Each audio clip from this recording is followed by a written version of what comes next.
lightweight championship fight between Aljamain Sterling and Henry the Messenger Cejudo.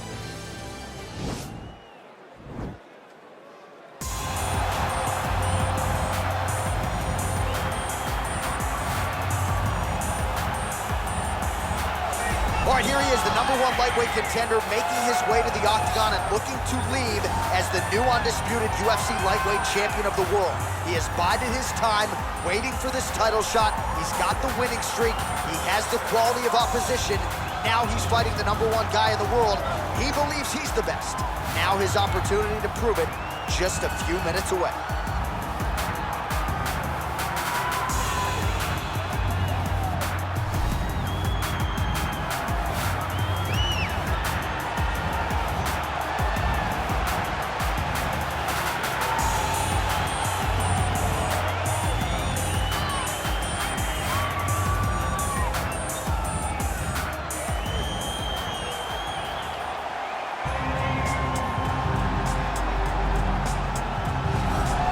Well, in a division as talented as 155 pounds, it is absolutely remarkable what this man has accomplished. Here he is, folks, the reigning, defending, undisputed UFC lightweight champion of the world. Now, his goals, far more lofty than that. The title defenses are starting to pile up, but he believes with this type of challenger that has some momentum with fight fans, if he can dust this guy here tonight, he can take his career to the next level and start to be mentioned with the GOATs, the Hall of Fame types. For now, he'll have to settle for UFC lightweight champion. We will see how it goes for him tonight in Vegas.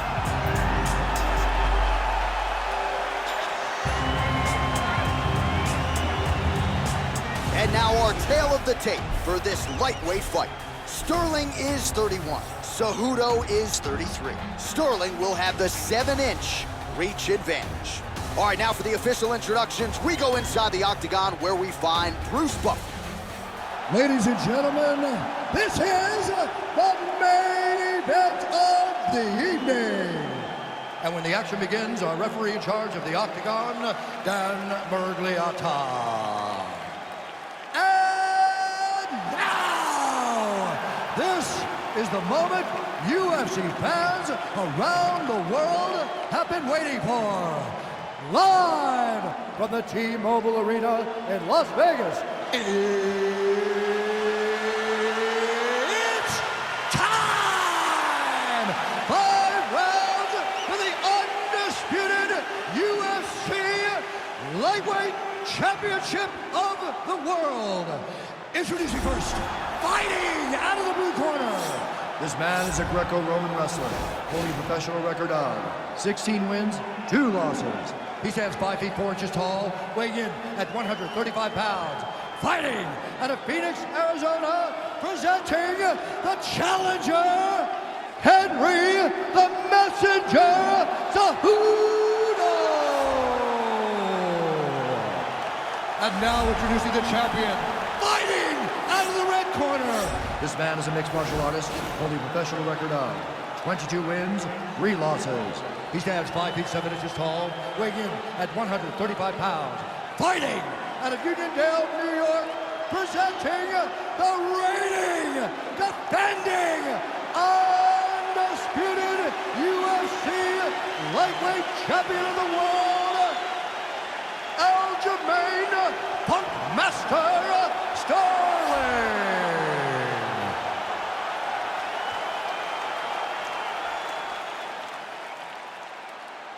All right, this is for the UFC Championship. I want you to obey my commands at all times, protect yourself at all times. I want a nice, clean, safe fight. Touch gloves, back your corners, come out fighting.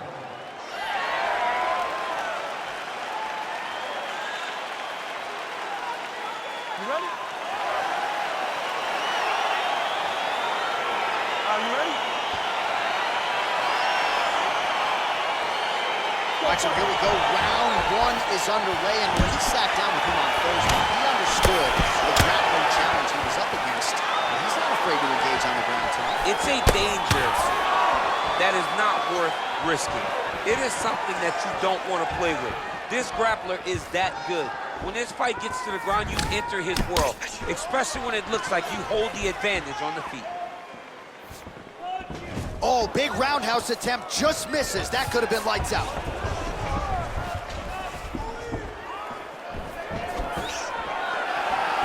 Well, perhaps a sign of things to come as he lands a kick there. Nice kick landed by the gentleman. Oh, nice connection with that punch. It's one thing to have an edge and reach. It's another to take advantage. Nicely done.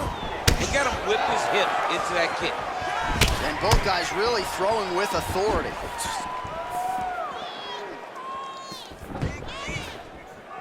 Back to the jab now, no good. Big powerful front land. Now he gets back to range. Just over 3 minutes to go.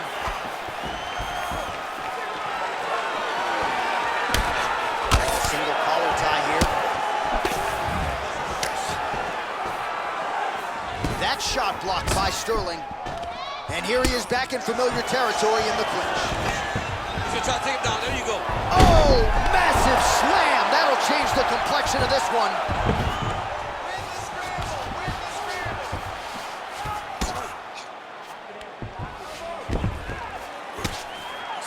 Oh, big combination of ground and pound strikes here, DC. This could be the beginning of the end. I mean, you got to be very careful when you take these big ground and pound strikes. You need a controlled posture on the bottom, and if you're the top guy, the guy that's looking to finish, continue to gain posture and rain down big strikes on your opponent.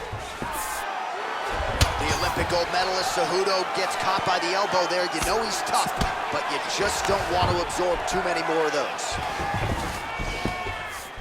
All right, so inside the open guard of his opponent, you got to be careful playing around for too long here on the ground with this guy.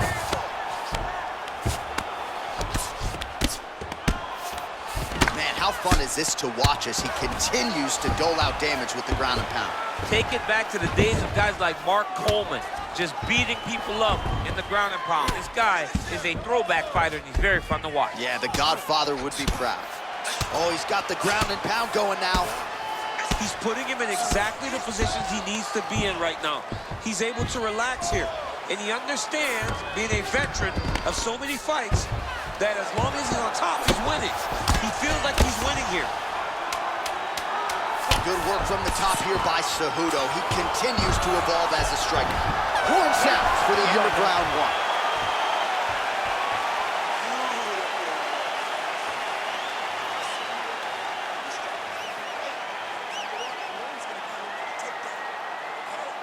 All right, now we check out some of the action from that previous round, DC. How about the display of striking? Just high level. I mean, you would think that we're watching a K1 level kickboxing match opposed to being in the UFC. Both displayed great technical skills, unbelievable striking. All right, DC is back from the concession stand as we get our next round underway, and you had to like what you saw in terms of the volume and the efficiency on the feet in that previous round. Oh, he did a great job of just being active, really setting down on those right hands, showing that it was not only going to be striking, but a lot of significant strikes landed over the course of that round. Oh, nice job to land the straight punch there. Must be nice to have that kind of reach advantage, DC. I know you can't necessarily relate. Working out of that southpaw stance. Sterling gets the double leg takedown. Nice job there, disguising his entry.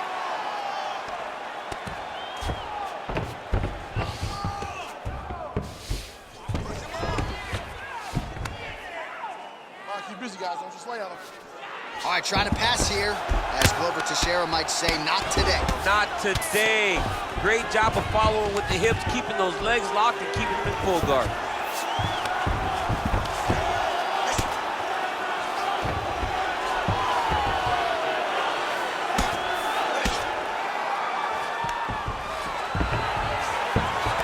So he's sort of turtled up here, not great body language. Perhaps he's trying to bait him in a little bit. Well, pretty good work off of the bottom here by Cejudo. He continues to evolve as a striker. Well, there are few things more fun to watch in mixed martial arts than these type of transitions and scrambles on the ground. High-level grappling can really be entertaining. Well, you know he's comfortable fighting off his back. Oh, he postured up there, gained some valuable separation. And now the ground and pound starts.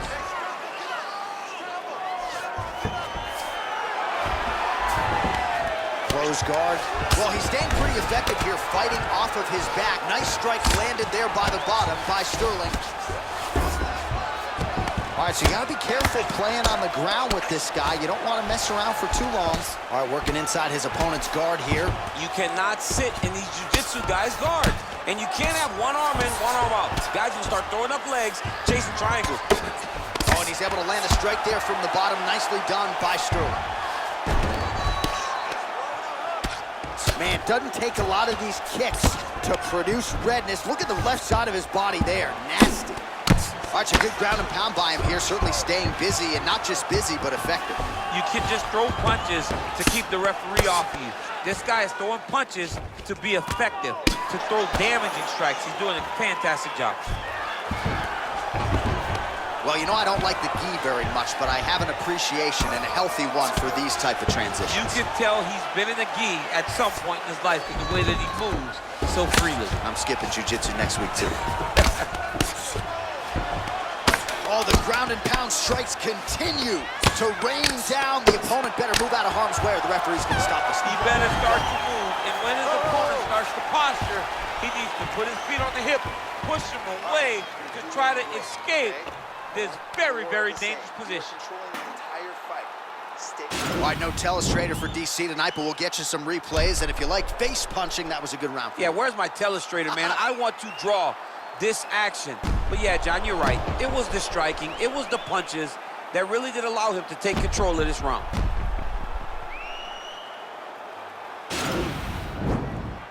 All right, you ready? You ready? Here we go, third round of this championship fight.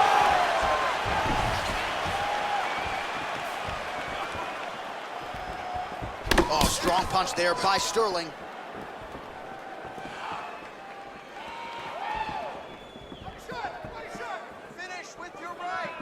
Oh, really exploiting his reach advantage as he landed the jab there, DC. So he's really starting to put together some significant body shots here. These are going to take their toll as this fight goes on. He has a commitment to kicking tonight, and it shows. Sterling's eye is closing up. Beautiful body kick lands right under the elbow. Oh, knee strike right to the body.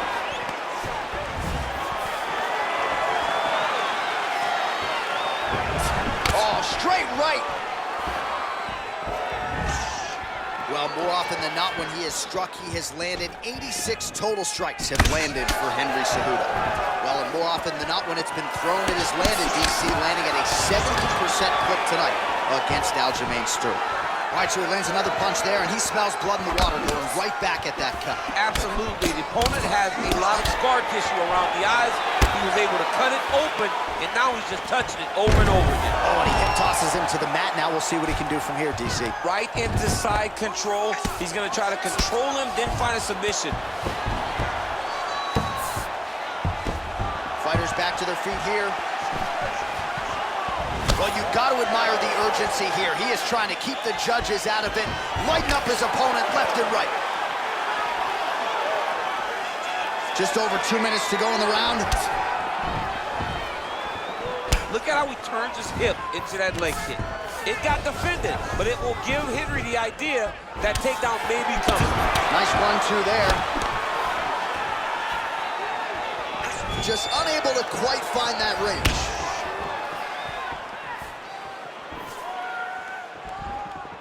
Straight right, he misses. Big punch lands over the top. How's he gonna follow this one? Stuffs that takedown attempt without issue. Able to check that kick as well. All right, he'll engage in a single collar tie. Sterling gets touched by that kick there. Continues to mix it up, going to the head, mixing in some body shots. Got the single collar tie. Back and forth we go here. Effective strike there by Cejudo. Oh, late defense on the takedown and scrambles to his feet. Nicely done. All right, so the commitment to the takedown pays off. After several failed attempts, he finally gets his first takedown. Now let's see what he can do with it. That's 3 rounds. We're now headed to the championship rounds. All right, let's take a look back at some of the replays from that last one. Unbelievable to see these high-level competitors get in each other's face, tuck their chin, bite down on the mouth guard, and just let it all hang out over the course of 5 minutes.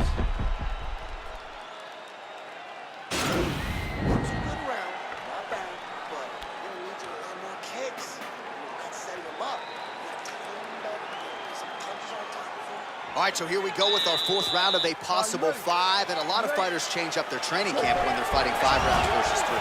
Yeah, you gotta change it up. You have to mix things up because fighting for an extra 10 minutes is not normal. Guys don't do this normally. It's a 15-minute fight, so you have to do things physically and also mentally to make sure that you're ready to go that extra 10 minutes. A lot of top pressure being applied here as he works out of side control. I love watching this guy move on the ground. Another nice transition there. Such a high-level grappler. You don't see that very often.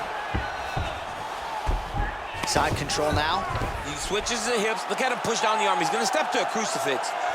Oh, wow. Oh! Look at him push the arm down, maybe stepping into a crucifix.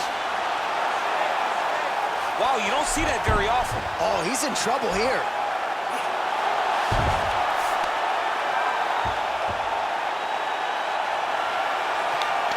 No way.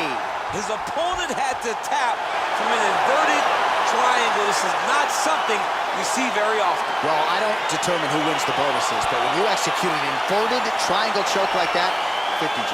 Pay that man. Pay that man. He's done. He's done. What a performance. Well, yeah, so the work in the gym pays off here tonight as he gets the win by submission. Gorgeous setup on the choke, and I think even better execution down the stretch. Clearly, it was sunk in deep. His opponent had no choice but to tap or take a nap. In this case, he chose to tap out. All right, let's take a look back at the replay as he gets it done by submission tonight, champ. He does a great job of staying patient. He doesn't rush or panic. You are never safe when you're fighting this guy. You're in a lot of trouble. You're in a lot of trouble the entire time when you're this good in the submissions. Ladies and gentlemen, referee Dan Mergliata has called a stop to this contest at 1 minute, 30 seconds of round number 4. Declaring the winner by tap out due to a reverse triangle. And still, the undisputed UFC lightweight champion of the world, Aljamain Master Sterling. All right, so there he is, the still UFC